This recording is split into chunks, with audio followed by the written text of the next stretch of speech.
Good, because we're live. Hi, everybody. This is Jenny. And I'm Jess. And this is a walk in the woods at midnight where we like to talk about movies, analyze them. This is where we have a great big heart and a great big interest in horror films, especially smart ones. We seek those out, and we like to make these films that you can find on that you'd like to that you can find on Netflix, Hulu, things that you have access to, and you can watch these hopefully after you've seen the film. And if you haven't seen the film, then you might want to shut these off about halfway through. We'll try to give a warning when we're going to get into the analysis and spoil it. So, Jess, did you want to talk about the film we chose this week? Well, so far this has been I hate, you never want to say something's the best because people can argue that. Sure. This is my favorite of all the movies we've seen so far. This is my favorite. This is The Blackcoat's Daughter.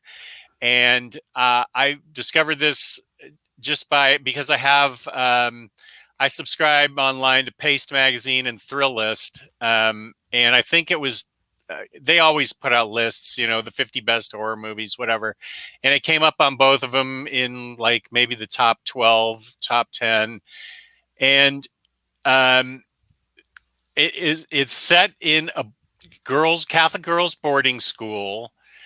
And they're taking a week's break in February. Snowy upper Midwest, I guess. I don't remember specifically. Upper Midwest United States.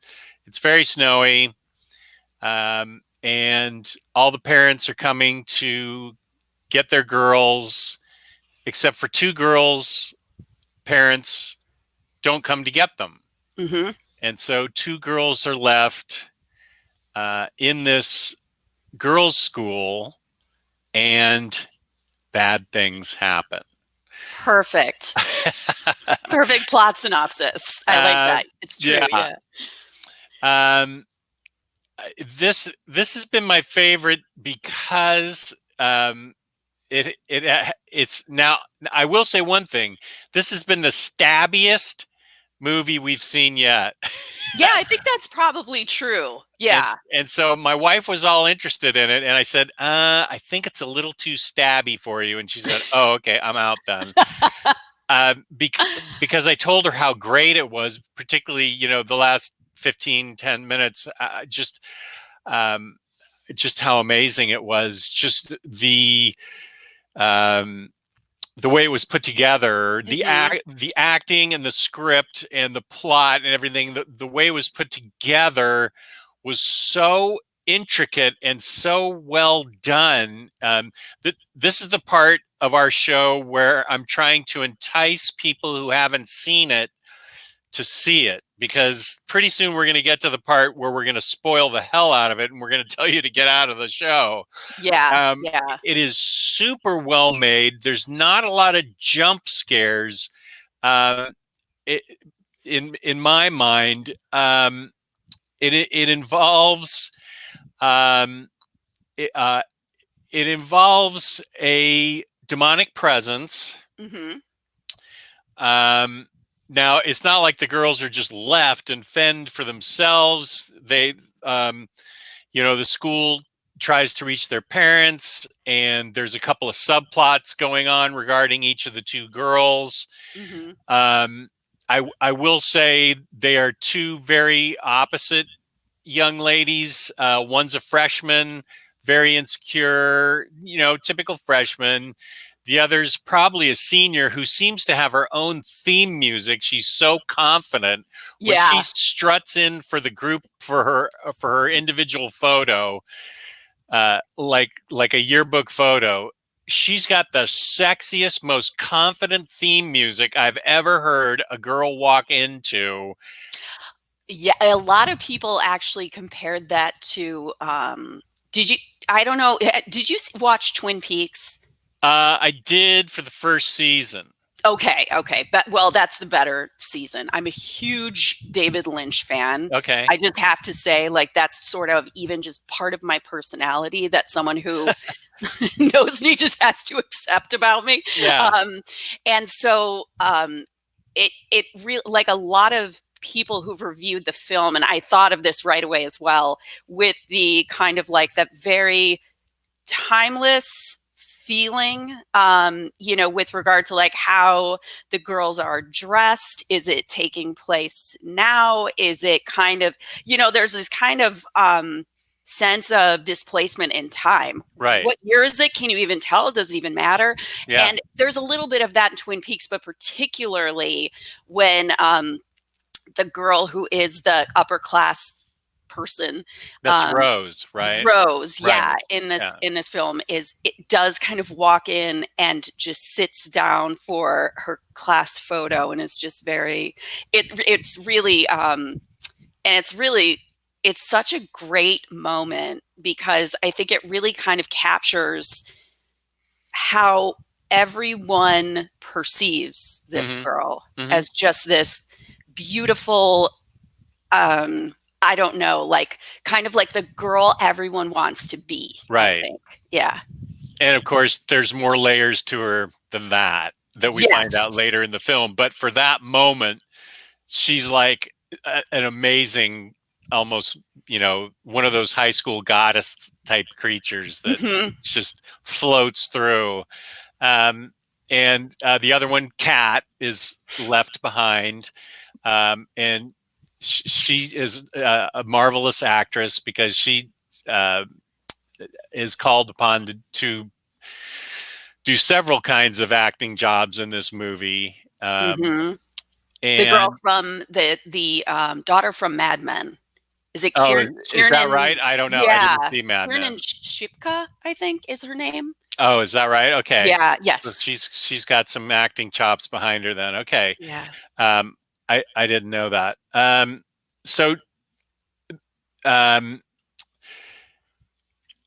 It's hard to tell you what's going. First of all, if you haven't seen this movie and you're a horror fan, you have to see this movie. It's hard for me to explain what's going on in this movie without spoiling it. I know. Because but I implore you, one thing that's wrong with this movie is the name of this movie, The Blackcoat's Daughter. I'm sure people just looked at it and said, what the hell is going on with this movie? You see The Conjuring and The Ritual and Oculus and things like that, and you go, oh, horror movie. Okay, let's go. And you see The Blackcoat's Daughter, and you're like, what is that even? How is that going to be scary? Yeah. And we talked about this a little bit before we went live, where, we were kind of talking about like the fact that this film was actually named February when it was out on the film festival circuit, and it did very, very well. But then people were kind of like, what do we do with this movie? It's kind of weird. We don't know how to market it. And so then when these young women who are extremely talented started to sign on for this, then they were like, oh, okay, well, maybe, we can release it wider. But after the festival circuit, I think they just kind of put it on this lower level release where I believe it pretty much went straight to, is it Netflix that it's on? Yeah, that's where I saw it. Yeah. Yeah. So it was named February then. And now it's named The Blackcoat's Daughter, which we were talking about is from a kind of an incantation earlier in the movie. And it's pulled from that little bit of music that the writer in the movie had created. And a Blackcoat is a kind of a derogatory name for a priest or for another kind of like religious, male religious figure.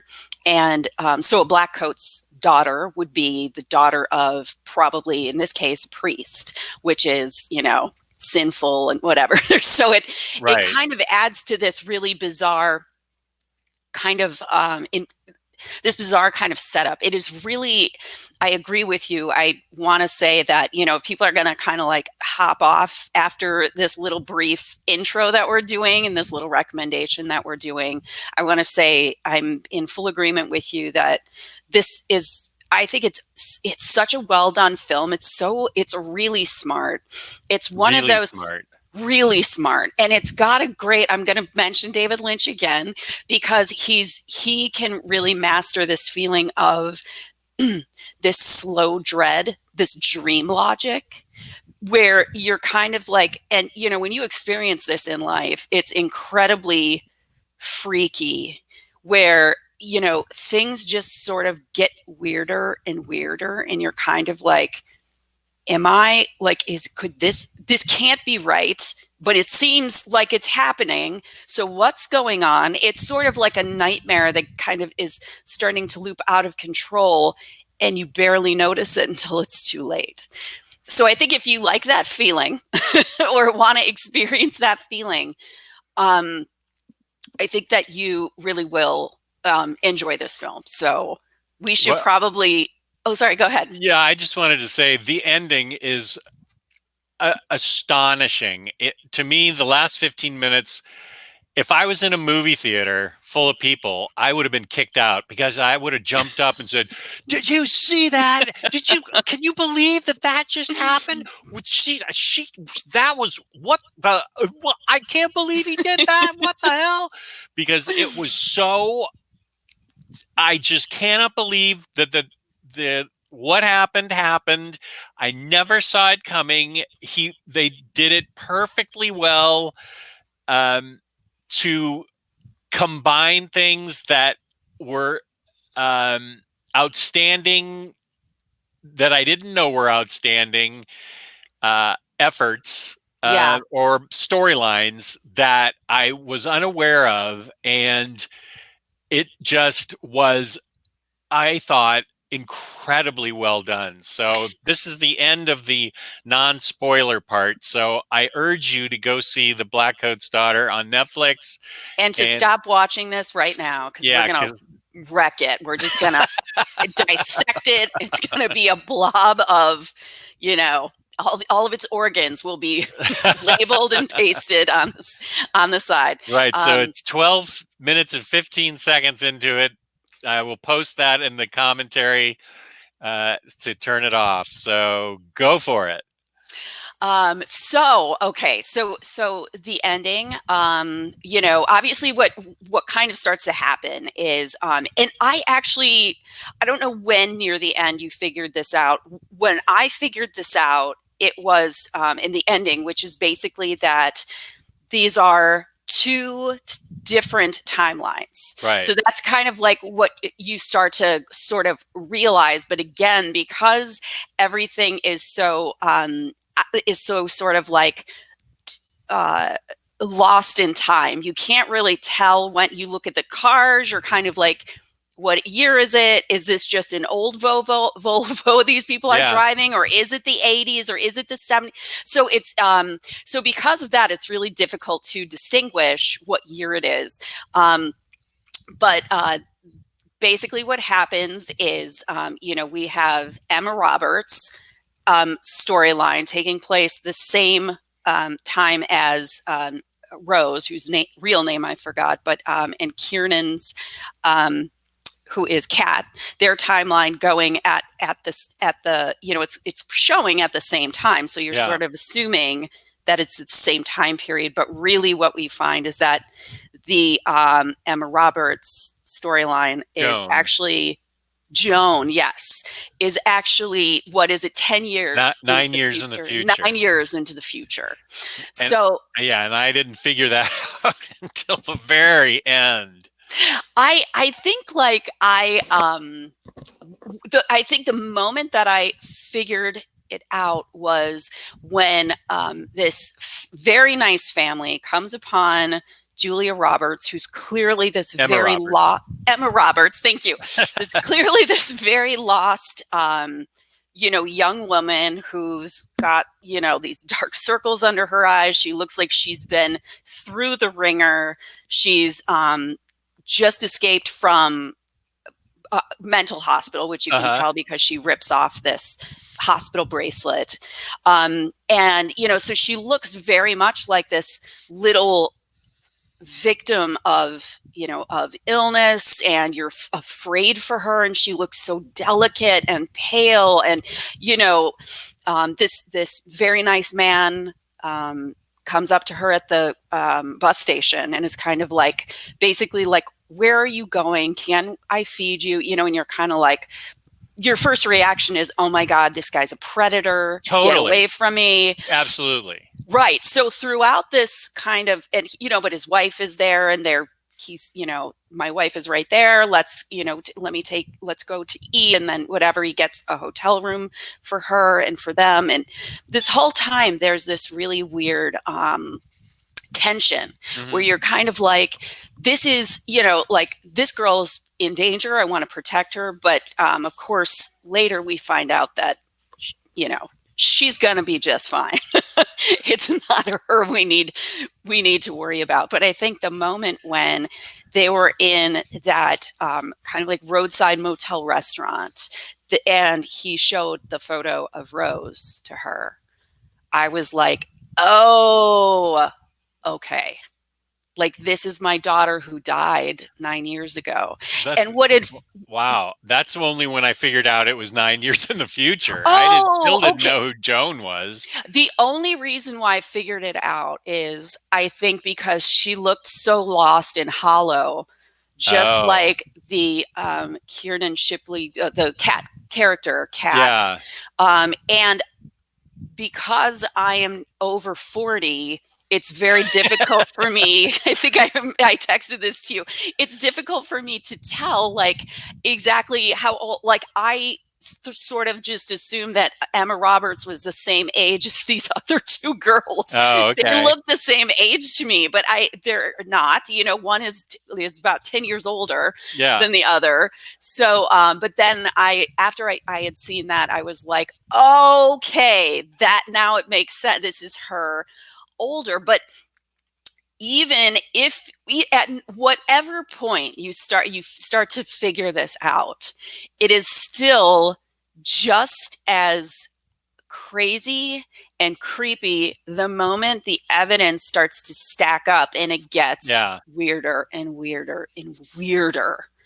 And that's kind of that whole idea of that dream logic. Like, how can this be happening right now? Well, maybe it can because of this other stuff.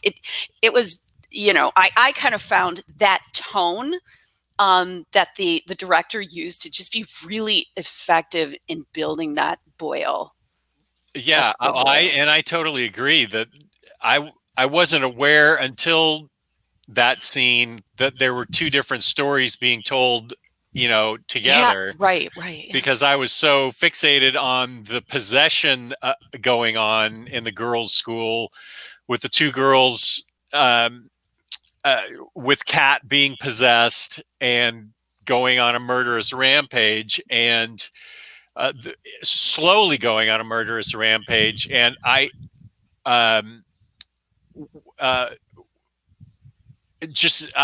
there was tension at the boarding school, of course, because you're wondering what happened to Kat's parents. What did Rose set up with her parents? Because she had that separate subplot with her boyfriend going on. So what happened to her parents? And so I was kind of wondering about that. And then this evil, that it turns out that when it gets, this is when only time I discovered it, and this was near the very end, when it gets exorcised out of Kat, and she looks at it as it's exorcised out of her and says, "Don't go."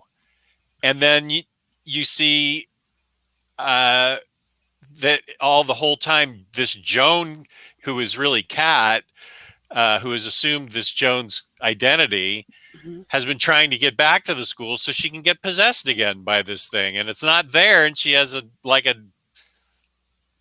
hysterical fit out in the middle of the street because she's made it escape the mental facility to try and get back to the school so she can get possessed by this creature again, which is the freaking Yes. greatest thing ever that So I've ever seen. let's talk about that and what that means exactly, right? So She you loved being possessed and being able to be all stabby and everything, and that was amazing. I think here's what I think. Okay, so when you watch it, because I've thought so much about this, because I really did think that this film, it's so fun to think about and talk about and to go back through it and try to like untie little knots and Yeah. you know, there's so much because especially because the actresses are so talented, there's Yes. a lot to unpack just even in their expressions. And you know, so at when we open the movie, we see that we see that Kat has like on her, it's the saddest goddamn thing I've ever seen, and I did cry over this. It was like she had on her calendar, like, you know, the days, because they're in a boarding school. Yeah. It's checked off until the time when her parents were going to pick her up. Right. Her parents, she's left behind. Her parents do not pick her up. Joan is left there as well, but we figure out that she's Rose. actually, or I'm sorry, Rose. What did I say? Joan. Jesus. Sorry. I know, it's all right. Those are the It's three hard. names I kept track of. Yes, yeah. So she is there because she's told her parents to pick her up late. She said that vacation started a little bit later than it had because she wants to be out with her boyfriend, and there's Right. a whole story there that's happening. But Kat is really is truly brokenhearted. She's been you feel this abandonment, this loss. Your parents aren't coming to get you, you know? I mean, think about what that means to a child who's probably, this is her first year. Yeah, at she's a this school. freshman, so she's only like 14. Yes. So she's really just this kid, and she has a piano recital, and they can't get a hold of her parents. And she's just, you can tell that, I mean, she's this extremely delicate, poor kid who is just missing her parents. And whatever that means, if they literally didn't pick her up from the school, or they just generally aren't there for her, or if she doesn't even or if she's lost her parents before then, you know, who knows? But the metaphor is very clearly saying parental abandonment, right? Yeah. And so when we walk that through, I mean, and you can see that, and I mean, this actress is just she looks like a little doll. I mean, and she plays it so well, where you see in her eyes just how shattered she is. Yeah. By just being neglected, as though she doesn't exist at all. And you can see that when they are, you know, in the office, Rose and Kat are in the office with the priest, who's the head of the school, and the two nuns who are, you know, probably in love, and, you know, are like live on campus in a house. You know, they were gonna they were gonna stay over the course of the holiday.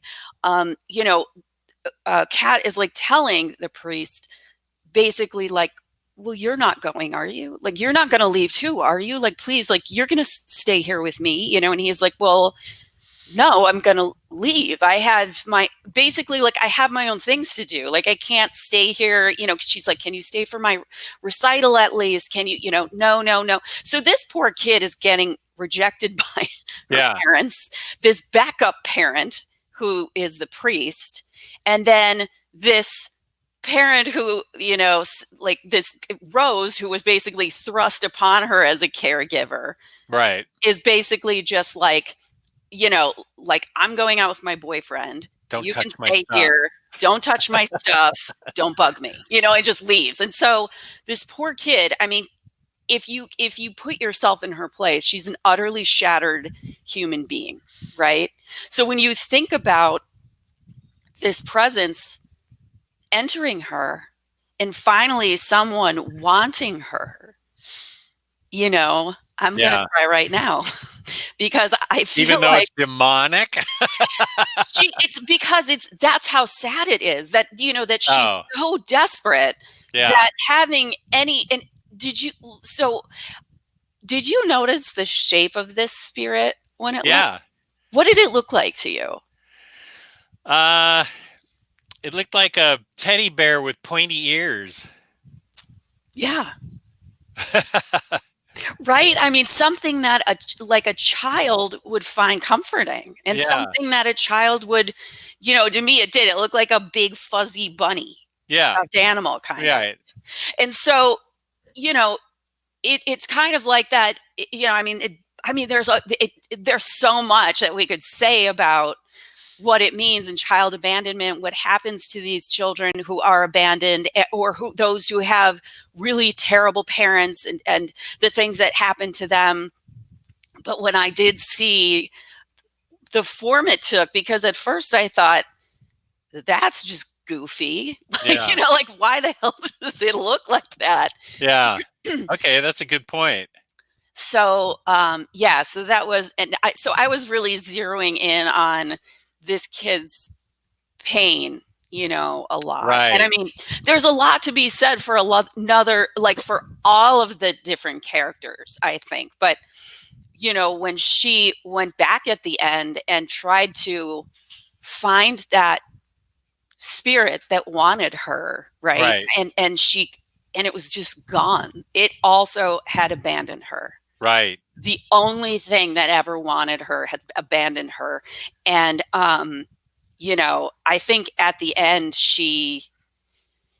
that scream was very ambiguous when she walks out into the road after she can't find the spirit. And it's from the gut. She's Yeah. It completely was shattered. guttural. Yeah. Yes.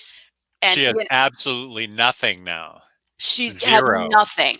And, it also makes you think like, well, did she kill these people in service of this demonic presence? And did you also notice, like, because remember how we talked about in Hereditary, the head removal Right. has to do with demons. Right. So I thought of that in this because there was that A lot of head removal. lot of head removal. Yeah. Demonic activity. It's a big blinking sign. Yeah. So when she came back with that offering of the parents, Rose's parents' heads, and she set them down, and it was sort of like, was all of this for nothing? Did I like there was a lot that could have meant, but the way that I took it was basically everything is meaningless. Like, I have no love. I have no parents. I have no, even this evil force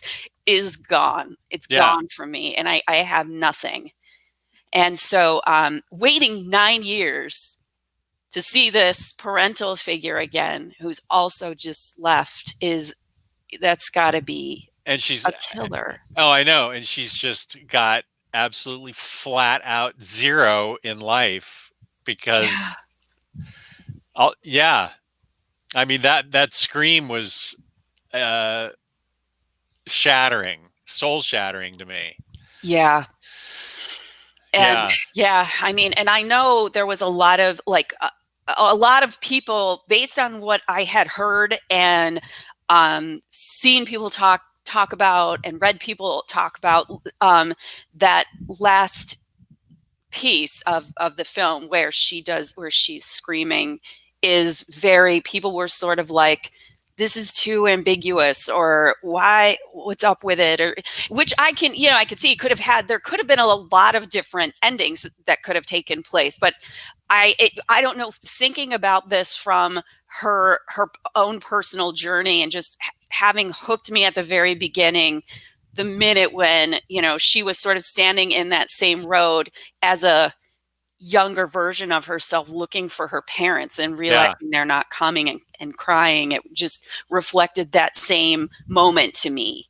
I thought it was perfect. I don't think it was ambiguous. I mean, it was perfect. It was her realization that she had nothing left in the world. And what was she supposed to do? Yeah. What now? What? I mean, Now what? that is a adrenaline draining feeling of now what, when you've waited 9 years to get back there, brought your sacrifices, and nada. Nada. Nothing. Yeah, no, there's Nothing. nothing ambiguous about it. That's all she could have done, I think. I think it was, I mean, I thought it was, I mean, I thought it definitely fit, you know. I liked it very much, I actually. did too. That's why I don't read other reviews before we do our review, because I don't want to get anybody else's opinion Oh, except your okay. opinion. Oh, no, but you have to also understand that I also take other people's Well, that's opinions, fine but I too. don't, That's but fine too. But I don't want. That's fine. I only consider them, though, and I agree with some, I disagree with some. I think Yeah. it's interesting to know what people are saying after. I mean, clearly you have to have a point of view, right? But then when you go in and you read what other people are talking about, and you know, it can be like, um, yeah, it can be something that you full on disagree with, but you might go, interesting to know that people see it that way. And then when you hear maybe some little tidbit from somebody, you're like, oh, that actually fits with that theory. So maybe, Oh, okay. so yeah. But I don't know. But this one was a little bit irresistible for me to read reviews on. It was this one. I have to say that with regard to favorites, probably, I mean, you know, Hereditary, I think, is Yeah. my favorite one we've done. This is probably my second favorite that Okay. we've done. And I know I cheat a lot on this show because I know, like, I really like getting recommendations. I know that you have a friend that you tend to get recommendations from. We both look around to see things that are worth seeing. Yeah. So we come in with a kind of a sense of like, this will probably at least be worth watching, you know, like instead of like randomly watching, like I used to just sit there and just thirst watch horror movie after horror movie after horror movie, you know, and they were just terrible. So the minute one was kind of good, you know, you're like, oh my God, let me write this down. I have to Yeah. tell everybody. But now that they're really kind of stepping up the quality of these, I think it is. And they're really, like, directors are actually looking at this going, okay, I could do a horror movie. I could see myself doing a horror movie. Yeah. It's really helpful. This director, and I know we probably need to hop off the phone soon. Right. We're okay. Okay. But this director also directed a film that I think is also on Netflix that I saw this like maybe 6 months ago, a year ago, something like that. But I think it's called I Am the Pretty Thing Who Lives in the House, or I'm the Pretty Thing Oh. That Lives in the House, which also was a really, I think, a very beautiful, moody, dreamlike film. Hmm. I don't remember it well enough to really speak to it intelligently at all right now, but I do remember that that is also worth seeing. And again, it's not going to be a, you know, like a like a slashery Halloween type, you know, movie, but it's going to be something that is a little bit different. It's looking at themes that are too brutal and really horrific for us as human beings to look at without, you know, being cloaked in something else, you know, without being cloaked in Huh. Okay. like a, you know, some other kind of metaphor. Like a monster's never just a monster, right? Like a letting a Right. vampire into your window is, you know, it's really like letting someone who's dangerous in your life into your life. You know, like these things they're fun to really contemplate when you get down into it. So those that are willing to get really far down into it, I love those. It's Okay. one of them, I think. I think this is one of them. Yeah. Okay. Good.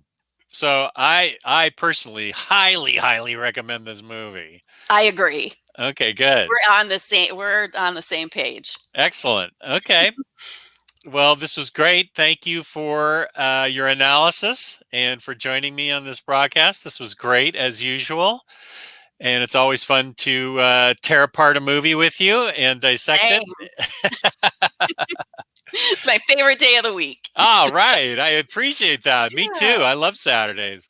And thank you to the audience for watching. And as usual, peace and love. Peace and love.